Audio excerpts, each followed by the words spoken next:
Bem-vindos de volta à nossa saga.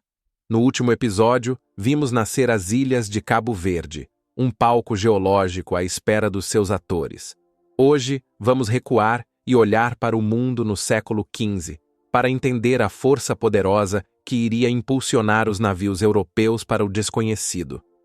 Esta é a história de um continente em busca de um tesouro. Se quer entender o motor da história, dê um gosto e subscreva o canal. E recorde, as nossas imagens são recriações artísticas para ilustrar os factos. O mundo no início do século XV era um lugar vasto e fragmentado. A Europa cristã, ainda a recuperar da peste negra, era uma colcha de reinos rivais. A leste, o poderoso Império Otomano expandia-se, controlando os Balcãs e o Médio Oriente. E mais além, quase como um sonho, existiam as terras lendárias das Índias, a Índia, a China e as Ilhas das Especiarias, fontes de uma riqueza que os europeus cobiçavam, mas cujo acesso era extremamente difícil e perigoso. O comércio mais lucrativo do mundo era o das especiarias. Pimenta, cravinho, noz moscada e canela não eram apenas temperos para dar sabor à comida. Eram produtos de luxo, símbolos de estatuto e, mais importante, essenciais para a conservação de alimentos numa era sem refrigeração. Eram também componentes vitais na medicina da época. Um pequeno saco de pimenta podia valer mais do que a vida de um homem, e quem controlasse o seu comércio controlaria uma fortuna. Durante séculos, este comércio foi dominado por uma longa cadeia de intermediários. As especiarias viajavam desde a Ásia em caravanas de camelos pela Rota da Seda ou em navios através do Oceano Índico. Eram controladas por mercadores árabes, que as transportavam até aos portos do Mediterrâneo Oriental, como Alexandria e Beirute. Cada intermediário adicionava a sua margem de lucro, tornando o produto final astronomicamente caro quando chegava à Europa. No final desta longa cadeia, as repúblicas marítimas italianas, principalmente Veneza e Gênova, detinham o monopólio. Os seus mercadores compravam as especiarias aos árabes e distribuíam-nas pelo resto da Europa com lucros enormes. Este monopólio enriqueceu as cidades italianas de forma fabulosa, mas gerou uma profunda frustração nos outros reinos europeus, como Portugal e Espanha, que eram forçados a pagar preços exorbitantes por estes produtos essenciais. Então, em 1453, ocorreu um evento cataclísmico que mudou tudo.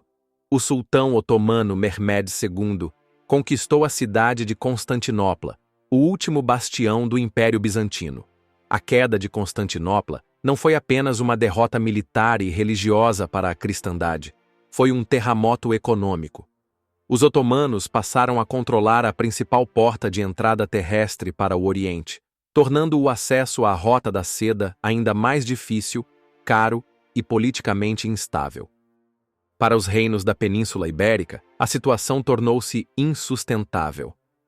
A necessidade de encontrar uma nova rota para as Índias deixou de ser um sonho de exploradores e tornou-se um imperativo econômico e estratégico. Era preciso encontrar um caminho que contornasse completamente os otomanos e os venezianos, um caminho que lhes desse acesso direto à fonte das especiarias. Olhando para os seus mapas, só havia uma opção viável: o desconhecido e temível Oceano Atlântico. Esta busca era alimentada não só pela necessidade econômica, mas também pela imaginação. As histórias do viajante Marco Polo, escritas séculos antes, ainda ecoavam na mente dos europeus. Os seus relatos sobre os palácios de ouro do grande Kublai Khan na China, Katai, e sobre a ilha de Cipango, Japão, com os seus telhados de ouro, criaram uma imagem mítica de um Oriente fabulosamente rico. Acreditava-se que os riscos da exploração seriam recompensados com riquezas para lá da imaginação. A visão que os europeus do século XV tinham do mundo era incompleta e, em parte, errada. Graças à redescoberta da geografia do antigo sábio Ptolomeu, eles sabiam que o mundo era redondo. No entanto, os seus mapas subestimavam drasticamente o tamanho de África e a verdadeira circunferência da Terra. Eles acreditavam que contornar a África seria uma tarefa difícil, mas não imaginavam a sua real e imensa escala. Esta ignorância foi paradoxalmente um motor para a exploração. A juntar a ganância e a curiosidade, havia um forte fervor religioso. A Europa cristã via-se como uma fortaleza cercada pelo Islão. Havia uma lenda persistente sobre um poderoso rei cristão, o Preste João, que governaria um reino perdido algures em África ou na Ásia. Encontrar este rei era um objetivo estratégico e religioso, um potencial aliado poderoso na luta contra os otomanos e na missão de espalhar a fé cristã pelo mundo. Ouro, glória e fé eram as três grandes forças motrizes. Em resumo, o século XV foi uma tempestade perfeita. A procura por especiarias, o bloqueio otomano, o monopólio veneziano, as lendas de riquezas fabulosas e o zelo religioso criaram uma pressão imensa para a exploração. A Europa estava fechada a leste e sentia-se compelida a expandir-se para o oceano.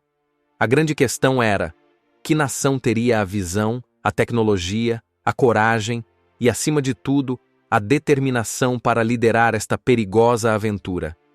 Esta grande ambição europeia foi também impulsionada por uma revolução tecnológica silenciosa. A bússola, já conhecida, mas agora mais fiável, permitia manter o rumo em mar alto. O astrolábio e o quadrante, instrumentos que mediam a altura dos astros, davam aos pilotos uma forma de calcular a sua latitude, diminuindo o medo de se perderem no vasto oceano.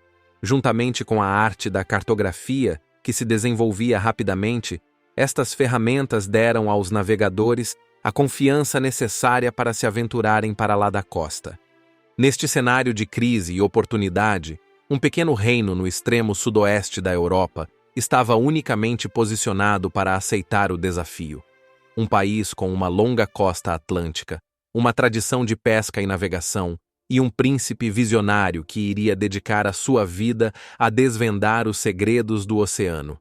No próximo episódio, vamos focar-nos em Portugal e na figura do infante D. Henrique, o homem que ficou conhecido como o Navegador.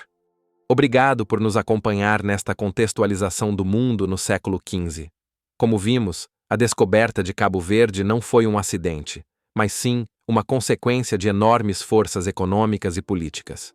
Para continuar a desvendar esta saga, deixe o seu gosto, partilhe e subscreva o canal para não perder o próximo capítulo. O seu apoio é fundamental. Até lá!